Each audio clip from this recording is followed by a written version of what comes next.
भावनाओं का आदर करने के लिए। एक तरफ हिंदू राजा, एक तरफ मुसलमान राजा, दोनों आपस में लड़ते रहते थे, ऐसा हमको एक चित्रण किया जाता है। और इसीलिए अभी आजकल आपके शहर में, जिन लोगों का भी दिल्ली शहर है, अपनी राजधानी में एक और रोड का नाम बदलने की कोशिश हो रही है। कौन सा है वो? अकबर। बोले अकबर मुस्लिम और हमारे महाराणा प्रताप हिंदू, बहुत बहादुर, तो उस बहादुर अपने राजा का नाम वहां देना चाहिए। अकबर अपना नहीं है, वो तो विदेशी है। अब ये देशी विदेशी की परिभाषा क्या होती है क्या नहीं अपन देखेंगे। तो यहां अपन चलते हैं, एक तरफ अकबर है, एक तरफ राणा प्रताप। और अकबर और राणा प्रताप की लड़ाई हुई थी हल्दी घाटी के मैदान में। एक तरफ किसकी फौज है? अकबर की, एक तरफ राणा प्रताप की। आप देखेंगे, आप हैरान हो जाएंगे, अकबर की फौज में अकबर खुद नहीं है। अकबर के बदले कौन है? राजा मान सिंह। हेलो, अकबर के बदले कौन है? राजा मान सिंह।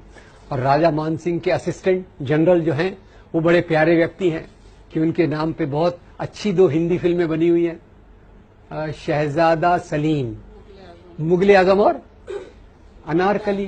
राजा मान सिंह कौन थे अकबर के? प्रधान सेनापति। सेनापति नहीं, हेलो, सेनापति नहीं, प्रधान सेनापति।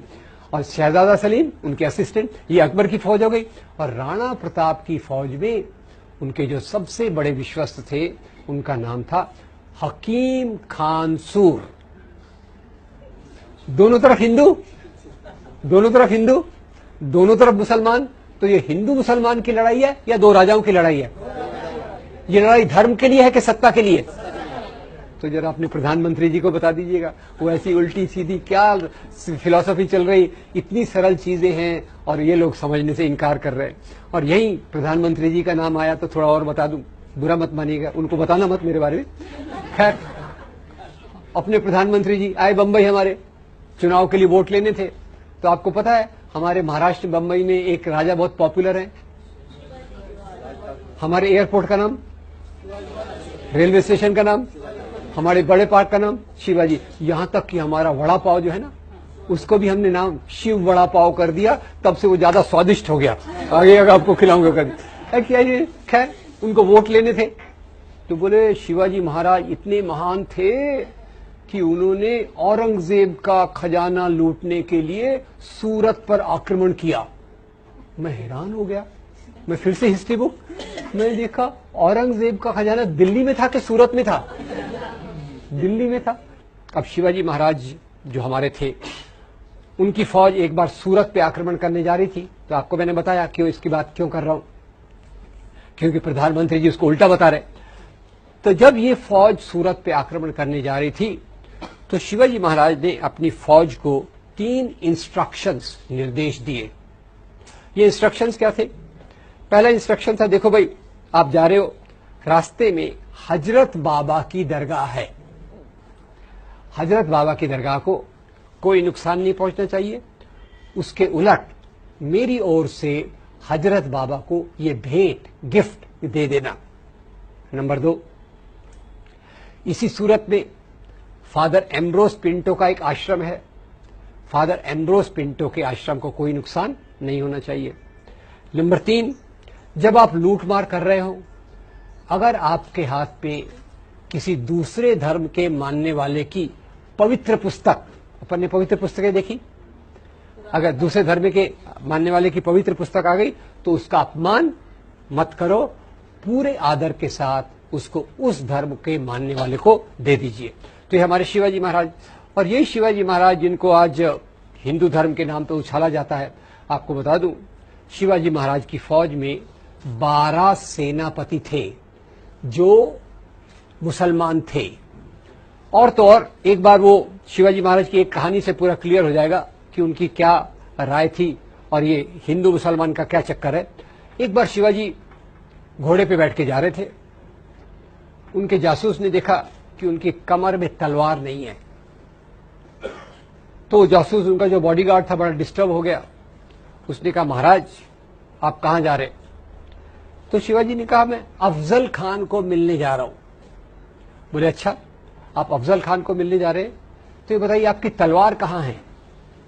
शिवाजी कहते हैं भाई देखो अफजल खान और मेरे बीच में एक समझौता हुआ है, अंडरस्टैंडिंग है कि जब हम मिलेंगे हमारे पास कोई हथियार नहीं होगा। तो जासूस और डिस्टर्ब हो गया। उसने बोला महाराज जरा नीचे उतरिए।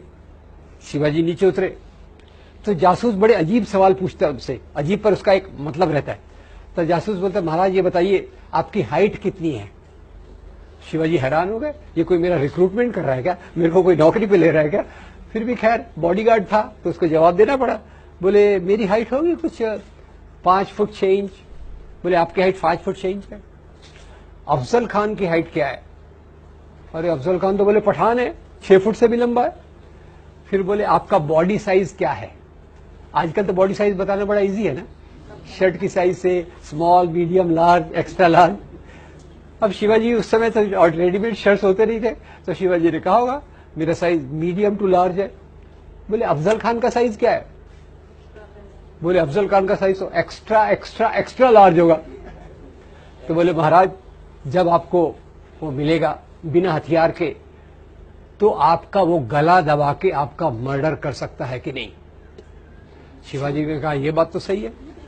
तो बोले महाराज भोले मत बनो, ये गुप्त हथियार पहचाना आप, वाघ नख, आयरन क्लॉज, ये गुप्त हथियार साथ में लेके जाइए।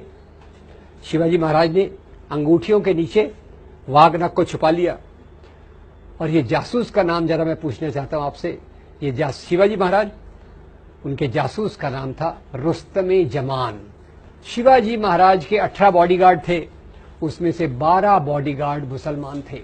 शिवाजी महाराज घोड़े पे बैठे जा रहे थे। जब जा रहे थे गए अफजल खान के तंबू के पास पहुंचे। जैसे ही तंबू के पास पहुंचे अफजल खान ने उनको देखा, जोर से जंप लगा के बाहर आया और जोर से चिल्लाया शिवा शिवा, और आके सीधा उनके गले पे हाथ रख दिया। शिवाजी महाराज तैयार, वाघ नख निकाला, अफजल खान के पेट में डाल दिया। जैसे वाघ नख अंदर गया अफजल खान गिर गया, मरने पे आ गया। और अफजल खान की तरफ से उनके सचिव सेक्रेटरी आए, उन्होंने तलवार निकाली और शिवाजी को मारने की कोशिश की। और वो सेक्रेटरी का नाम भी बड़ा इंटरेस्टिंग है, सेक्रेटरी का नाम है कृष्णाजी भास्कर कुलकर्णी। कृष्णाजी भास्कर कुलकर्णी किसके साथ है? अफजल खान के साथ है। रुस्तम जमान किसके साथ है? शिवाजी के साथ है। तो ये हिंदू मुसलमान का राजा है कि सवाल है कि दो राजाओं का सवाल है। एक सवाल आपको